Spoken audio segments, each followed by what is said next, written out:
Hello guys, ako nga pala si John Carlos at ipapakita ko sa inyo ang iba't ibang uri ng Galileo Law of Motion. Ito ang tinatawag na vertical motion, horizontal motion at projectile motion.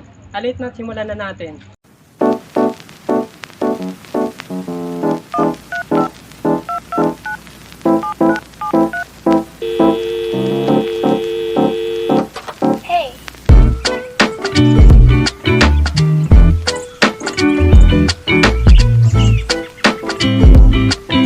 Ang makikita niyo sa anong video, ginawa namin ayisang.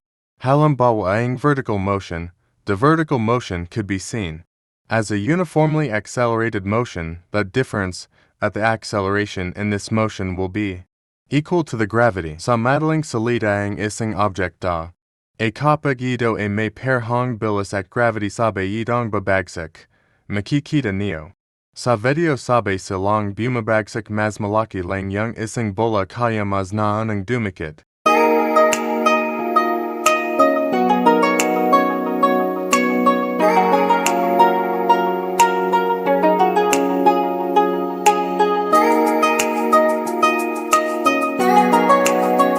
Is any object thrown into space, upon which the only acting force is gravity.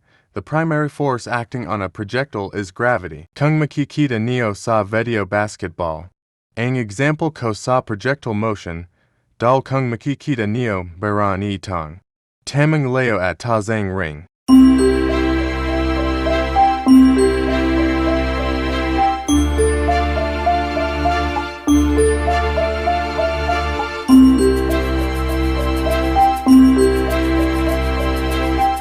The horizontal motion of the object is the motion parallel to the surface of the ground traveling at a distance d in a certain time t with horizontal velocity v equals d, t. Here is a list of horizontal motion examples that we are going to discuss below. Ayon sa aking pagkakantindi ang horizontal motion. Do ay kapag ang isang object panagulang na hindi ginagamitan ang force. Padala paran itong gugulang. That's all for this video. Thanks to those who watched. I hope you learned from the video I made. Bye guys! Hello, what's up mga kangkong? At nandito na po ulit ang inyong paborito, Mr. Kang. And that's me! At for today's video, pag-uusapan po natin ang Galileo's Law of Motion. At ito po ang horizontal motion, vertical motion, at projectile motion. Kaya ano pang hinihintay? Mula sa kaliwa, sa kanan, sa likuran, maging sa harapan. Ma'am Rich, make naman. Umpisahan na natin. And 1, 2, 3, go!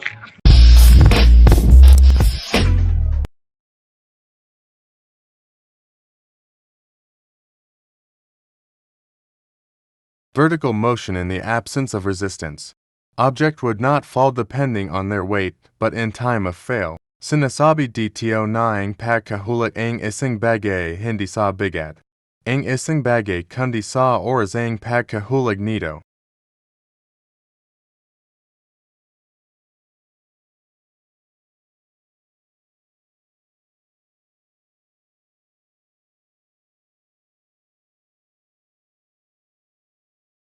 Horizontal motion, an object in motion, if unimpeded, will continue to be in motion, and an external force is not necessary to maintain that motion. Ang isang bagay maring gumalaw base sa lugar. Ang pinaglagyan nito, kahit na walang puwersa pwede dang gumalaw kung nasa pababa na dan ang pagtakbo.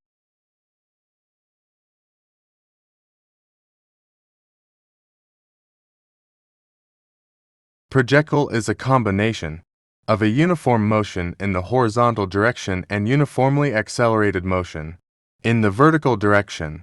Ipinapaliwanag sa projectile motion na ang layo ang isang bagay ang taz nito ay parehas lamang. Okay. Lingon, Mr. Kang! Lingon! Have fun!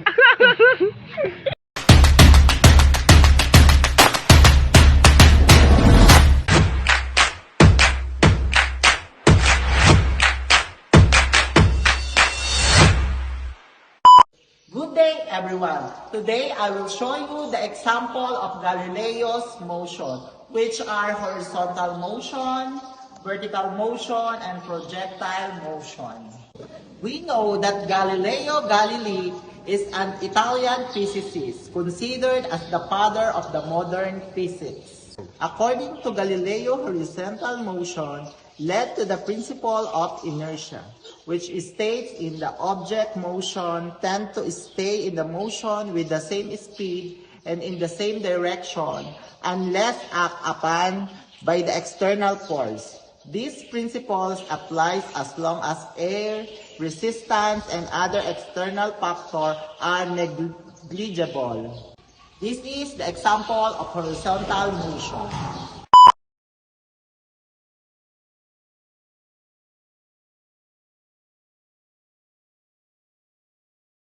According to Galileo's vertical motion, all objects, regardless of their weight, fall towards the earth at the same rate when air resistance is negligible. This means that two objects, one heavier than the other, will hit the ground simultaneously if dropped from the same height. And this is the example of vertical motion.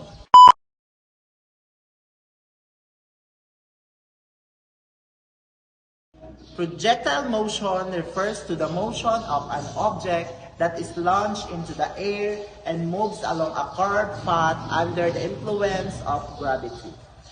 Thus, this is the example of projectile motion.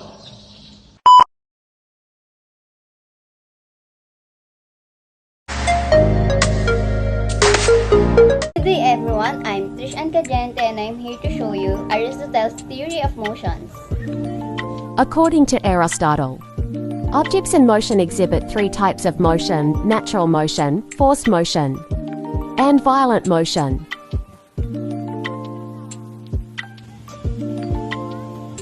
The ball plummets downward quickly, while the leaf gracefully floats to the ground. This is the essence of vertical motion.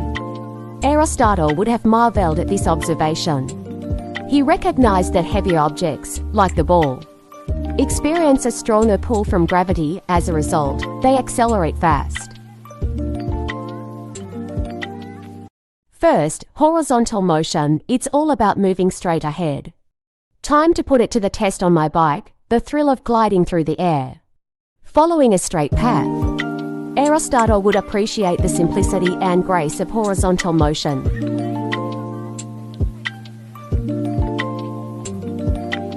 Combining horizontal and vertical motions.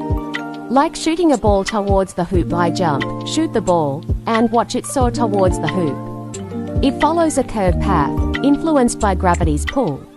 Aristotle would admire its graceful arc, understanding the principles of projectile motion. Today, I've experienced the wonder of Aristotle's motions. From the simplicity of horizontal to the influence of gravity in vertical, and the artistry of projectile. Motion is a captivating language that speaks volumes about our world.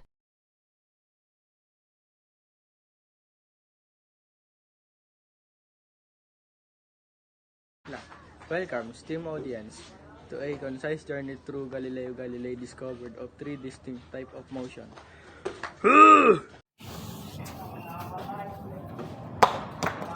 Boss, dance, para dance.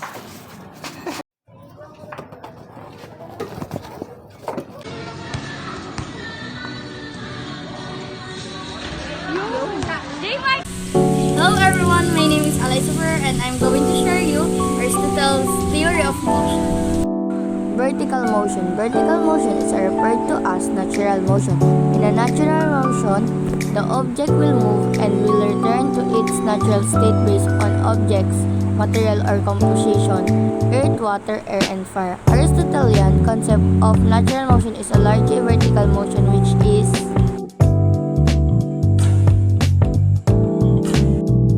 Aristotle believed that because a ball fell when thrown upward, its element was earth. Horizontal motion. An object moving in a violent motion requires push or pull to maintain horizontal motion. Motion continues only so long as there is an applied force to an object. When the force is removed, motion stops. Aristotle classified any motion that required a force as a violent motion.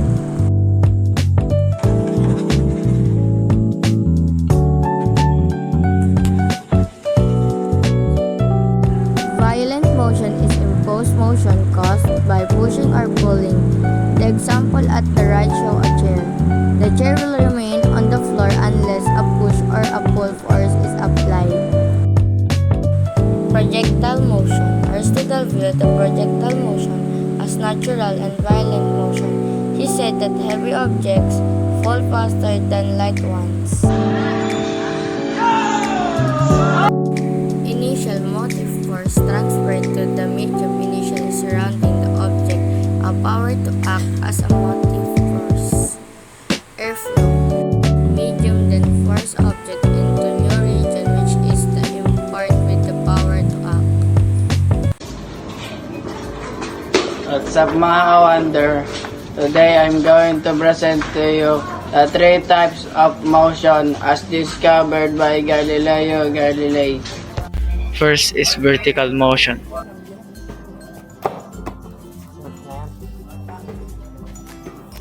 What happens here is if we drop two balls, one heavy and one light, from the same height without any air resistance, they will both fall to the ground at the same time. Even though the heavy ball has more mass, it doesn't make it fall faster. Gravity pulls both balls with the same acceleration, so they fall at the same speed and reach the ground together. Second is horizontal motion.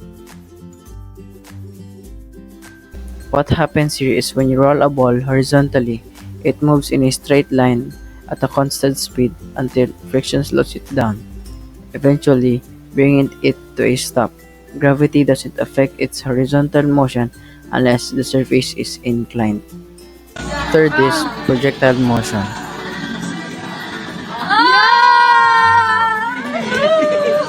What happens here is when you shoot or throw a ball, it follows a curved path called projectile motion. Gravity pulls the ball downward, causing it to follow a parabolic trajectory. The ball moves horizontally at a constant speed, and its vertical motion is affected by gravity. The path it takes symmetrical, with equal times to reach the highest point and descend. Thank you guys for watching. Bye bye.